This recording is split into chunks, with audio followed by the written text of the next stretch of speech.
and you can't stop what's destined to happen. Then go to class, but the trap is still the distance subtraction. Cop a pack and then double the.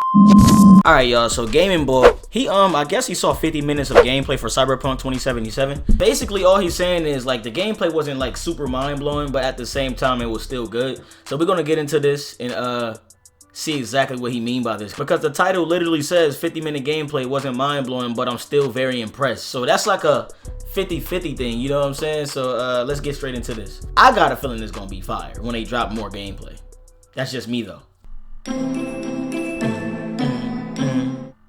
We were recently showed a 50-minute hands-off demonstration of the much-anticipated RPG Cyberpunk 2077. The preview started off on the character creation screen, with the option to choose a male or female with the pre-selected name V. Like many modern Western RPGs, V is fully customizable from facial features to hair, facial and body mods to body types. Another important factor is fashion. Clothing plays a large role in how successful V will be throughout the experience. Choosing the right clothing equates to what CDPR calls street cred. Being an in-game mercenary, street cred will determine V's level of respect throughout Night City, and how difficult retrieving specialized information from other AI will be. There are deeper scenarios to go about gaining street cred, such as finishing assignments, aligning V with the right people, gaining contacts, and so on. I didn't know that. For this presentation, the player chose a male character to show off preset stealth augmentation mechanics. CDPR made it very clear that there are many different character configurations to go about presetting your character with attribute points and skills before you begin. A real RPG. Special diagram. For presentation's sake, the part of the game sequence after character customization that was previewed was quite a way past the beginning. Cyberpunk 2077 takes place in a location called Night City, a fictional town south of San Francisco in Northern California. Night City is made up of 6 distinctly different districts to explore, with each area having its own unique look, flair, and style. Night City is a very vertical world where exploring certain open building towers will have its advantages. Like last year, the world of Cyberpunk is dirtier than ever. It's not exactly the utopia of the future. Decrepit streets run like veins through crumbling towers filled with people trying to live by any means necessary. You never know who you're going to run into on these streets, what kind of favors they'll ask. These ideas were major components for capitalizing on Cyberpunk 2077's first-person perspective. It's a visceral experience that forces you to be a part of Night City's world where you're forced to survive. With an open narrative, V finds himself in search of a contact who has the most important currency in Night City: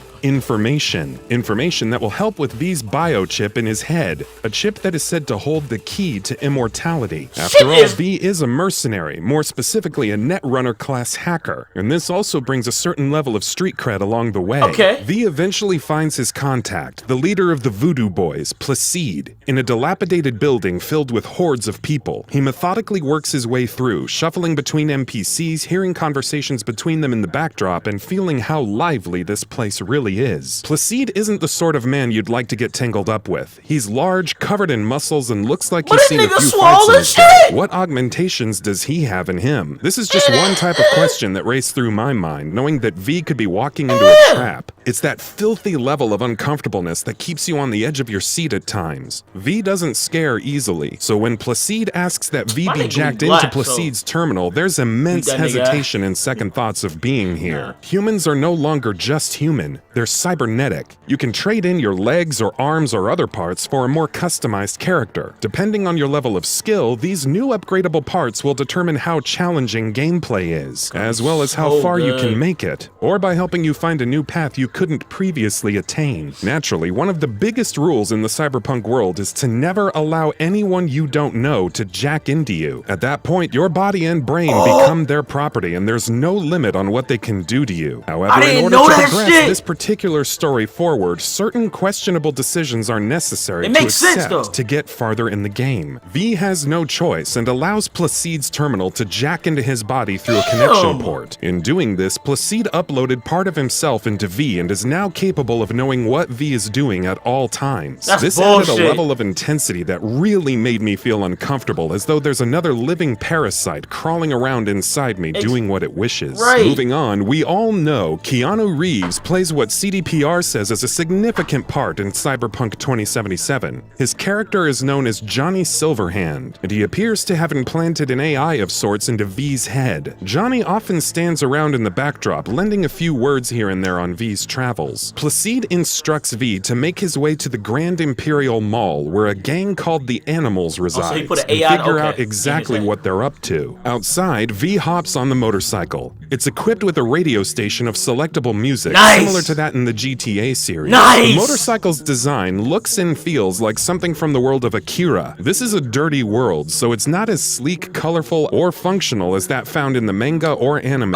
Here, we get to witness Night City for only a short distance, and unlike last year's demo, there are no car chases to be seen, no takeover or enemies to run down. It's not as flashy or thematic or beautiful because of the nature of the demo, but we do witness the dingy streets therein on a much less vast scale than last year. One of the best highlights of this demo was the way players can traverse the entire city, both in and out of buildings, and along distant locations without a single load screen. Much of the presentation was set up and designed to showcase how brutal and ruthless or intense the combat can be throughout the entire experience. Now at the mall, with V's stealth class variation, the player silently takes out the animals without being caught. We hack into cameras and gym equipment with minigames. Unfortunately, the minigames themselves were a bit underwhelming and bland looking. Hopefully there will be better ones as we progress throughout the game. One of the funny moments was hacking the bench press and seeing one of the animals lifting weights then getting crushed when V turned up the weights. V can choke out enemies or use his nanowire, which is a glowing orange whip of sorts used for both hacking or attacking. It's important to point out that you can play through Cyberpunk 2077 without killing a single person, according to CDPR. No, I'm killing everybody. As a netrunner who isn't as viable as a melee or gun specialist and doesn't have the strength. But you can change all that later on, mixing up whatever attributes you want to use in the game to let it fit your style. It was at this time CDPR changed characters to a female version of V, preset with superhuman strength attributes and augmentations to give us a feel of how fighting your way through groups of enemies with hostility can totally change the combat's look and feel. In a really cool instance, we got to see her rip apart a door to get to the next room, since hacking it open like male V would have done isn't an option with her chosen attributes. Guns weren't used much, but what they showed looked solid and flexible. Back to male V. Using the nanowire, the player can hack into enemies and control their actions, but to what limit you have the control is still not entirely known. It can help turn the tides of battle when you're facing against a horde of enemies. There are also various melee weapons and numerous guns that can change your battle style at a moment's notice. Just because you choose stealth doesn't mean you have to stick with it. You can change your abilities later on as well. For presentation in time, these styles were experienced by going back and forth between the male and female V presets. Fluidity in battle looked well balanced and plays off enemies who appear to contain a good amount of intelligence in their programming. This isn't a headshot kills sort of game, but an RPG that allows enemies to take several hits before going down. Soon after V hacks a few enemies and cracks a few skulls, we see a very large woman who is this quest's boss of sorts. She has incredible strength and massive defense abilities, but she also has a glowing tank along her back, a weak point. CDPR tells us this device can be used to amp her skills, but can be destroyed to make her easier to kill or not kill. Overall, the 2019 E3 presentation was spectacular, but it wasn't as surprising or jaw-dropping as it was last year because we didn't see much outside of combat and talking with characters. So those moments of sheer excitement of seeing Night City for the first time were held at bay, for now. Nonetheless, I was extremely pleased with what was presented, and we can't wait to go hands-on with the final version when Cyberpunk 2077 launches next year. It's gonna be that about does it for this video. If you enjoyed what you watched and want to see bro, that's more all I from gotta Gaming say.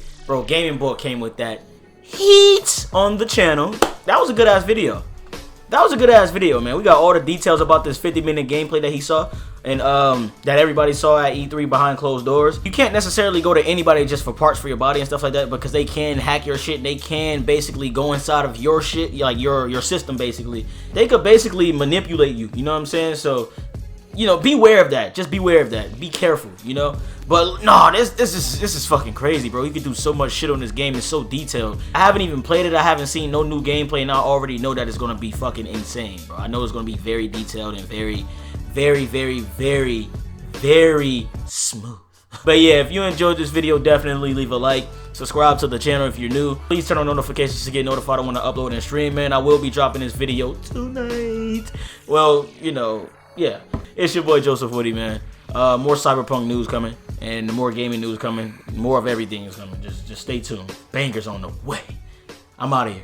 So I ain't tripping. Now with the shatter, it don't matter. Got them ladders, bro, no slack. I need a payment, 4 5s on me, you can't face it. Hundreds on me, you can't take it. AR on me, and I flame it. No see this and this shit blatant. I'm a monster when I pop up. When I spot you with some Glocks, I block a mess and need a mop up. I'm spinning blocks, I'm sending shots, and I won't miss you, nah. You say